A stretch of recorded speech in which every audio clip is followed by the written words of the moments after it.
విద్యుత్ స్మార్ట్ మీటర్లు ప్రజలపై పడుతున్న విద్యుత్ భారాల అంశంపై అయితే విజయవాడ రౌండ్ టేబుల్ సమావేశం నిర్వహిస్తున్నారు.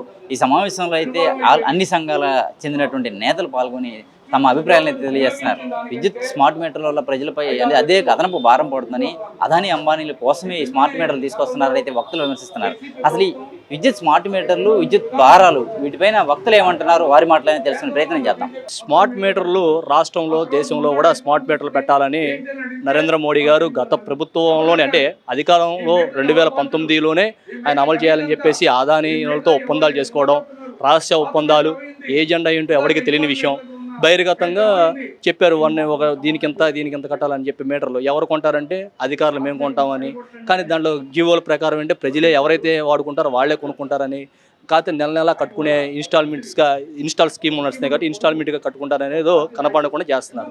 సరే, ఏదైనప్పుడు కూడా స్మార్ట్ మీటర్లు కావాలనుకున్న వాళ్ళకి స్మార్ట్ మీటర్లు పెట్టండి తప్ప ఆదానిని ప్రపంచ కుబేరుల్లో చేయాల్సిన బాధ్యత మీ మీద ఉంది. మోడీ గారు తప్పేం లేదు, మీకు అనుచరులుగా ఉన్నటువంటి రాష్ట్రాలన్నీ కూడా చేయడంలో తప్పేం లేదు. కానీ మొట్టమొదట ప్రధానమంత్రి కార్యాలయానికి పెట్టారా ఆదానికి సంబంధించిన స్మార్ట్ మీటర్లు? చంద్రబాబు నాయుడు గారి కార్యాలయానికి పెట్టారా? అంటే అలాగే మన పవన్ కళ్యాణ్ గారి కార్యాలయానికి పెట్టుకున్నారా స్మార్ట్ మీటర్లు? ప్రతిపక్ష నాయకుడు అనుకుంటున్నా ప్రతిపక్ష నాయకుడు లేని ఈ రాష్ట్రంలో జగన్మోహన్ రెడ్డి గారు ఏమైనా వాళ్ళ కార్యాలయంలో పెట్టుకున్నాడా? ఎందుకంటే ఆయన కూడా గుర్తించాల్సిన అవసరం, ఎందుకంటే గతంలో మోడీ చెప్పాడని చెప్పి మీకు ఆచరణలో పెడతామని చెప్పాడు. మరి అందుకే వారు కార్యాలయంలో పెట్టుకున్నారా? మీ యొక్క సభ్యత్వం బేసి ఒక్కొక్కరు 50 లక్షల సభ్యత్వం, 30 లక్షల సభ్యత్వం, కోటి సభ్యత్వం, 4 కోటి సభ్యత్వం. దేశంలో ఆర్ఎస్ఎస్ మాకే పెద్ద ఎత్తున బలం ఉంది, సనాతన ధర్మం అంటున్నారు. గుళ్ళకి ఏమైనా పెట్టగలిగారా స్మార్ట్ మీటర్లో? ఎక్కడ పెట్టగలిగారు అనేది ముందు మీరు శ్వేతపత్రం విడుదల చేసి అప్పుడు జనాలకి వస్తే బాగుంటుంది. లేకపోతే జనాల్లో తిరుగుబాటు వస్తుంది. భవిష్యత్తులో మీరు జెమినీ ఎన్నికలు పెట్టినా, 2029 ఎన్నికలు పెట్టినా కూడా ఖచ్చితంగా కేంద్రంలోనూ రాష్ట్రంలో కూడా ఇది లాస్ట్ ఎన్నికలు. వాళ్ళు ఇంకా అధికారంలోకి వచ్చే ప్రసక్తి లేదు. ప్రజలు చాలా జాగ్రత్తగా గుర్తెరుగుతున్నారు, ఎంత మోసపోయారో తెలుసుకోగలుగుతున్నారు. అందుకనే కేంద్రానికి రాష్ట్రానికి జెమినీ ఎన్నికలు కానీ 2029 ఎన్నికలు కానీ ఫుల్ స్టాప్ పడుతుంది అనేది అర్థమవుతుంది. ఇక ఈ రాష్ట్రానికి వస్తే చంద్రబాబు నాయుడు గత క్యాబినెట్ అయిపోయిన తర్వాత మా 6 పథకాలు అమల్లోకి వచ్చేస్తున్నాయి త్వరలోనే, ఎవరైనా మాట్లాడితే నాలిక ఇక డాష్ మనం రాసుకోవాలి అన్నీ కూడా.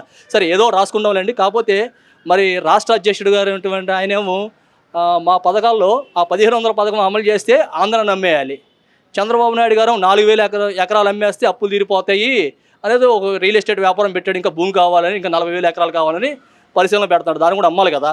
మరి ఈయనేమో అసలు అది అమలు చేస్తే ఆంధ్రాని కూడా అమ్మేయాలంటున్నాడు. మరి ఏంటి అసలు? ఎలా మీరు అమలు చేసేటప్పుడు మీరు కూటమిగా ఏర్పడినప్పుడు మీరు ఎలాగా ఇవన్నీ అమలు చేస్తామని హామీలు ఇచ్చారు? ఆ రోజు మీకు గుర్తుకు రాలేదా ఆంధ్ర అమ్మాలని? లేదా మీరేమైనా కొత్తగా రాజకీయంలోకి వచ్చారు, మీకు తెలియదు కాబట్టి అధికారంలోకి వస్తే మేము ఏదైనా చేయగలుగుతామని, అద్భుతాలు చేస్తామని, సంపద సృష్టిస్తానంటూ సంపద ఏ రకంగా సృష్టిస్తున్నారో మొదటి అడుగులో జనాల్లోకి వెళ్తుంటే చెప్తున్నారు. ఇప్పటికే ఖచ్చితంగా సంపద ఏ రకంగా సృష్టించారో చెప్పాలని చెప్పి శ్వేతపత్రంలో మేము మీడియా రూపంలో చంద్రబాబు నాయుడు గారిని అడుగుతున్నాం. బారులు విచ్చలవిడిగా నడుస్తున్న బారుల విధానం మొదటి అడుగా, వైన్ షాపులు బారులుగా ఓపెన్ బారులుగా మార్చడం మొదటి అడుగా, ఇలా చెప్పుకుంటూ పోతే ఆశా వర్కర్స్ 1,00,000 రూపాయలకు అమ్ముకోవడం మొదటి అడుగా, ప్రతి ఉద్యోగస్తులను కూడా అవినీతి పరులుగా తయారు చేయడం మొదటి అడుగా. ఏది మొదటి అడుగు మీ యొక్క మొదటి పాలనలో? ఇదా మీ పాలన అని చెప్పి ప్రజలు హేళనగా మాట్లాడుకునే పరిస్థితులు వచ్చేసినాయి.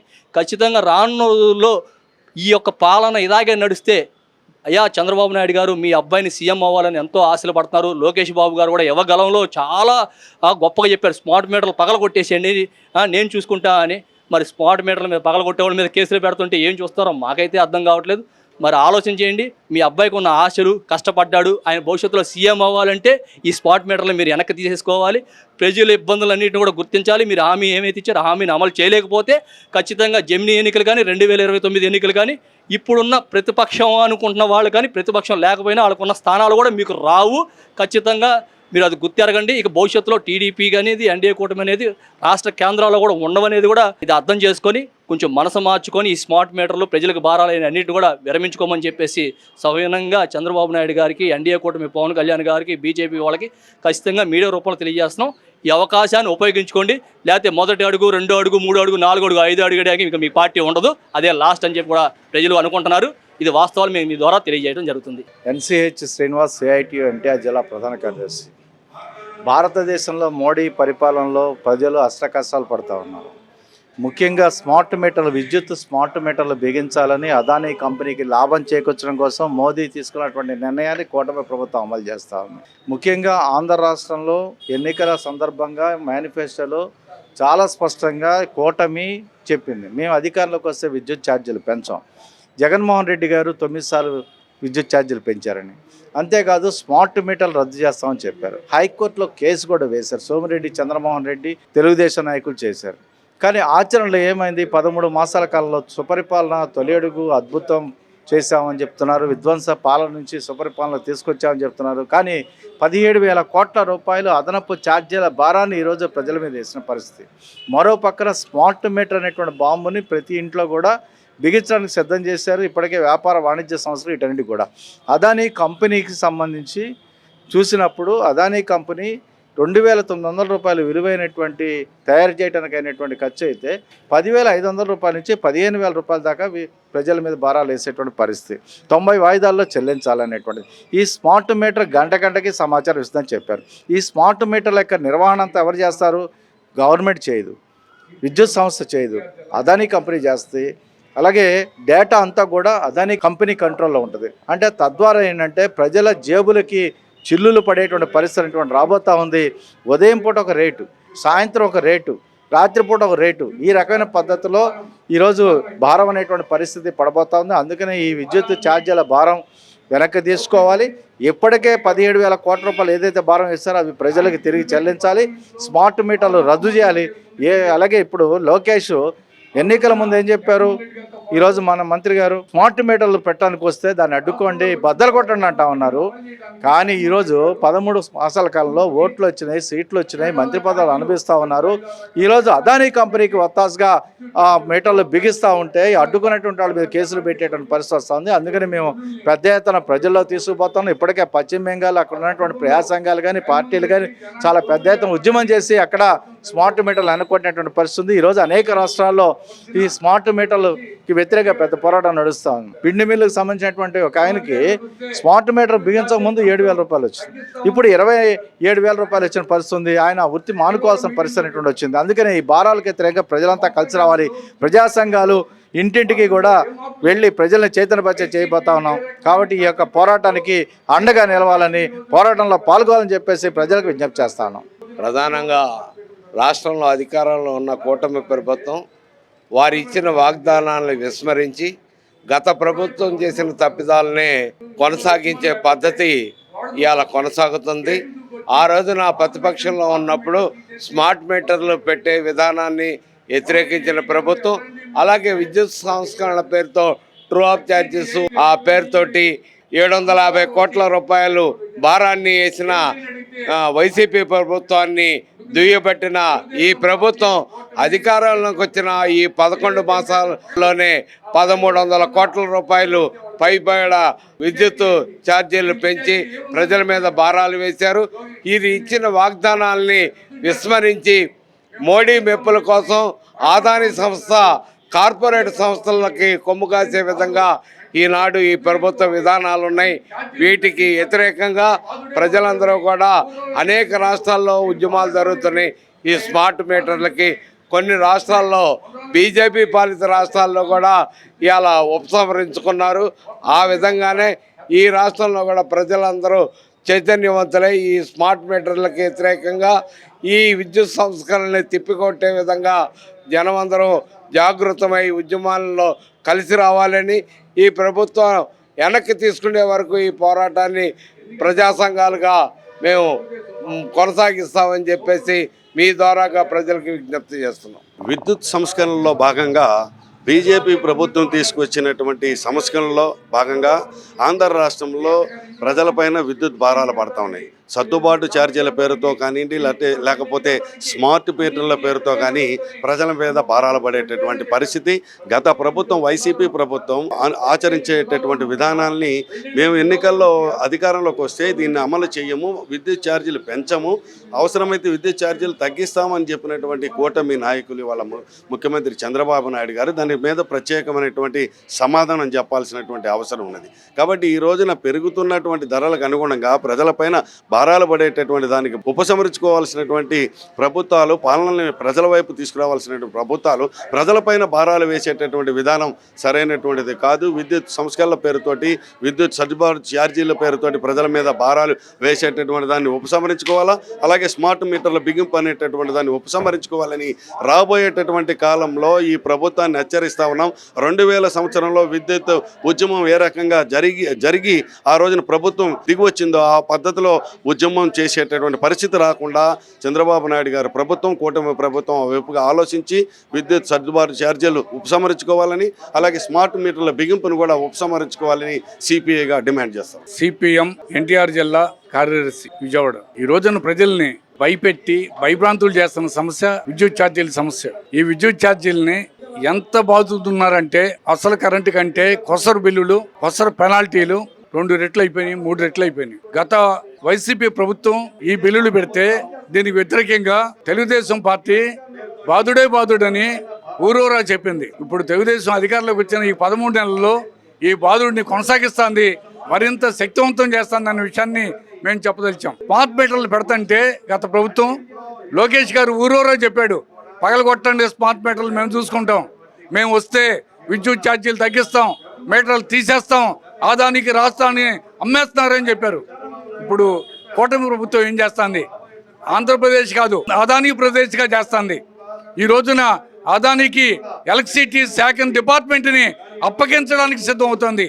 ఇవాళ స్మార్ట్ మీటర్లు పెడుతున్నారు. ఎవరు పెడుతున్నారు? ఊరు పేరు తెలియదు, డిపార్ట్మెంట్కి సంబంధం లేదు, దొంగల్లాగా వచ్చి ఇంట్లో ఎవరు లేకపోతే గేట్ దూకి గోడలు దూకి వచ్చి పాత మీటర్ తీసి కొత్త మీటర్ తీసుకెళ్ళిపోతున్నారు. తెల్లారి పొద్దున్నే ఈ మీటర్ ఎవరు పెట్టారని అడిగితే మాకు తెలియదు అంటున్నారు. ఇప్పుడు ఈ స్మార్ట్ మీటర్లని ఖచ్చితంగా తొలగించాలి. దీన్ని తొలగించే పని ప్రభుత్వం చేయాలి. లేకపోతే ప్రజలే వీటిని ఉత్తరప్రదేశ్ లాగా రోడ్డు మీదకి వచ్చి పగలగొట్టి ధ్వంసం చేస్తారని చెప్పని కూడా హెచ్చరిక చేస్తున్నాం. బీజేపీ 3వసారి అధికారంలోకి వచ్చినాక అన్ని రాష్ట్రాల్లో ఉన్న విద్యుత్ సంస్థలన్నీ కూడా కేంద్రం ఆధీనంలోకి వెళ్ళి 2020 విద్యుత్ సంస్కరణలో భాగంగానే ఇవాళ కేంద్ర ప్రభుత్వం తమ ముద్దు బిడ్డలైన ఆదానికి ఈ విద్యుత్ సంస్థల్ని కట్టబెడతా ఉంది. దానిలో భాగంగానే ఈ స్మార్ట్ మీటర్లను కూడా ఈ విధానాన్ని తీసుకొచ్చి ఇంటింటా కూడా బిగిస్తూ ఉన్నారు. ఇప్పటికే రైతుల పొలాల్లో బిగిస్తే రైతులు అనంతపురంలో తిరగబడ్డారు, స్మార్ట్ మీటర్లు పగలగొట్టారు. అలాగే వ్యాపార కేంద్రాల్లో ఈ షాపుల్లో కూడా బిగిస్తూ ఉన్నారు.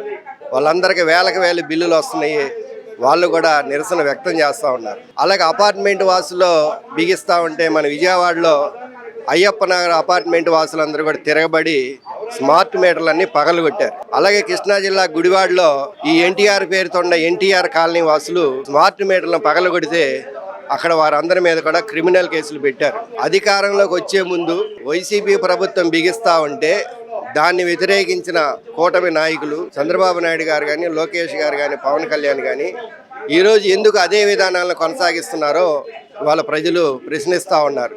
కాబట్టి చంద్రబాబు నాయుడు గారు ఉమ్మడి రాష్ట్రంలో కూడా విద్యుత్ ఛార్జీలు పెంచే తన అధికారాన్ని కోల్పోయాడు.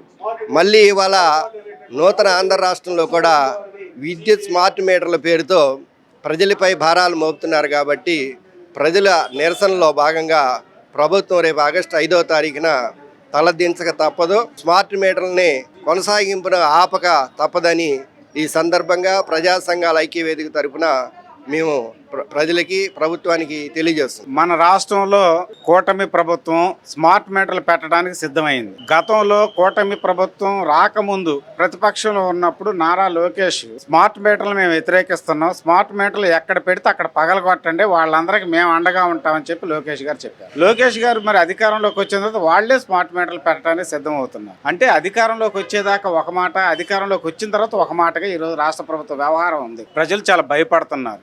ఇప్పటికే స్మార్ట్ మీటర్లు పెట్టిన చోట వేల రూపాయలు అదనంగా బిల్లులు వస్తున్నాయి. చాలా భయభ్రాంతులకు గురవుతారు. షాపులకి ఇట్లా ఉంటే రేపు మా ఇళ్లలో పెడితే మా పరిస్థితి ఏంటనేది ప్రజలు తీవ్ర భయాందోళనతో ఉన్నారు. కాబట్టి వెంటనే స్మార్ట్ మీటర్లని రద్దు చేయాలని చెప్పి మేము ఈ ప్రభుత్వాన్ని డిమాండ్ చేస్తున్నాం. అది కనుక జరగకపోతే ప్రజలు తిరుగుబాటు చేస్తారు ఈ ప్రభుత్వం మీద అనేది మేము చెప్పదలుచుకున్నాం. రెండోది, సంవత్సరాల తరబడి ట్రూ అప్ ఛార్జీల పేరుతో వందల రూపాయలు ప్రతి నెల వసూలు చేస్తుంది ప్రభుత్వం. గతంలో జగన్మోహన్ రెడ్డి ట్రూ అప్ ఛార్జీలు ఇవన్నీ వసూలు చేస్తుంటే ఇదే ప్రభుత్వం, ఇదే నాయకులు వాటికి వ్యతిరేకంగా పోట్లాడారు. బాధుడే అని ప్రతి గ్రామంలోనూ ప్రచారం చేశారు తెలుగుదేశం నాయకులు. మరి అది గుర్తు రావట్లేదా ఈ ప్రభుత్వానికని మేము అడుగుతున్నాం. అందుకనే అధికారంలోకి రాకముందు బాధుడే అన్నారు. అధికారంలోకి వచ్చిన తర్వాత వీళ్ళు ఇంకా అంతకంటే ఎక్కువ బాధుడు ఈ ప్రభుత్వం బాదుతుంది, ప్రజల నడ్డి విరుస్తుంది. దీంతో ప్రజల మీద భారాలు పడటం ఒక భాగం అయితే, స్మార్ట్ మీటర్లు పెట్టిన తర్వాత 100 మంది నిరుద్యోగులు అవుతారు. ఎందుకంటే ఇప్పుడు మీటర్లు అన్నిటికీ రీడింగ్ తీసేవాళ్ళు ఉన్నారు, మీటర్ రీడర్లు ఉన్నారు. అటువంటి వాళ్ళు రేపు భవిష్యత్తులో ఈ మీటర్లు వచ్చిన తర్వాత మీటర్ రీడర్లకు ఉపాధి పోయే పరిస్థితి రేపు భవిష్యత్తులో రాబోతుంది. అంటే ఉపాధి కల్పిస్తాం, లక్షల మందికి ఉపాధి కల్పిస్తామని అధికారంలోకి వచ్చారు. రోజు టీవీల్లోనూ వార్తల్లోనూ లక్షల మందికి ఉపాధి కల్పిస్తున్నాం, అనేక పెట్టుబడులు మన రాష్ట్రానికి వస్తున్నాయి, అనేక పరిశ్రమలు మన రాష్ట్రానికి వస్తున్నాయి, వేల మందికి ప్రతి ఏరియాలో పెట్టుబడులు ఉపాధి కల్పిస్తున్నాం ఒకవైపు చెప్తున్నారు. రెండో వైపున ఉన్న ఉపాధిని తీసేస్తున్నారు. ఇదేం పద్ధతి కూటమి ప్రభుత్వం అని మేము కూటమి ప్రభుత్వాన్ని అడుగుతున్నాం. అందుకనే కూటమి ప్రభుత్వం ప్రజల మీద భారాలు పెట్టడం, అట్లాగే ఉపాధిని దెబ్బతీసే ఈ విధానాలన్నీ వీటిని వెంటనే కూటమి ప్రభుత్వం ఉపసంహరించుకోవాలి. లేని పక్షంలో ఇదే చంద్రబాబు నాయుడు గారికి తెలిసి 2020 సంవత్సరంలో ఆగస్టు 28వ తేదీన పెద్ద ఎత్తున బషీర్బాగ్లో ఉద్యమం జరిగింది. 3 అమరులయ్యారు. దాని ఫలితంగానే చంద్రబాబు నాయుడు కొన్ని సంవత్సరాల పాటు ప్రతిపక్షంలో ఉండాల్సి వచ్చింది, కరెంటు జోలికి వెళ్ళకోకుండా ఉండాల్సిన పరిస్థితి వచ్చింది. మళ్ళీ అవన్నీ మర్చిపోయారేమో చంద్రబాబు నాయుడు గారు, ఒకసారి గుర్తు చేసుకోండి.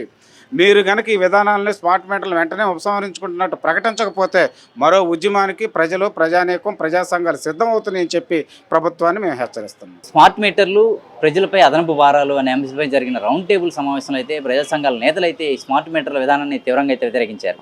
గతంలో ఏదైతే ప్రతిపక్షంలో ఉన్నప్పుడు చంద్రబాబు కావచ్చు, లోకేష్ కావచ్చు స్మార్ట్ మీటర్లు బిగిస్తే పగలగొట్టనని చెప్పి ప్రస్తుతం మళ్ళీ అధికారంలోకి వచ్చినాక అదే విధానాన్ని అమలు చేయడం అయితే తాము తీవ్రంగా ఖండిస్తున్నామని కూడా స్పష్టం చేశారు.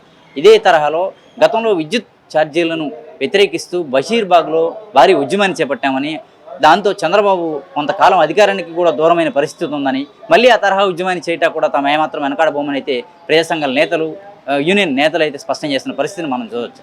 ఇదే సందర్భంలో ఆ తరహా ఉద్యమాన్ని చేస్తే ఖచ్చితంగా చంద్రబాబు తగిన మూల్యం చెల్లించుకోక తప్పదని, తక్షణమే స్మార్ట్ మీటర్లని రద్దు చేయాలని, ప్రజలపై మోపుతున్న అదనపు విద్యుత్ ఛార్జీలను కూడా రద్దు చేయాలని వారైతే డిమాండ్ చేస్తున్నారు. లేని పక్షంలో భారీ ఎత్తున ఉద్యమాలకు సిద్ధమవుతామని వారు స్పష్టం చేసిన పరిస్థితిని మనం ఇక్కడ చూడవచ్చు. వీడియో జర్నలిస్ట్ రేమాన్తో నాని, ఏపీ అమరావతి, అభినవ్ భారత్, విజయవాడ.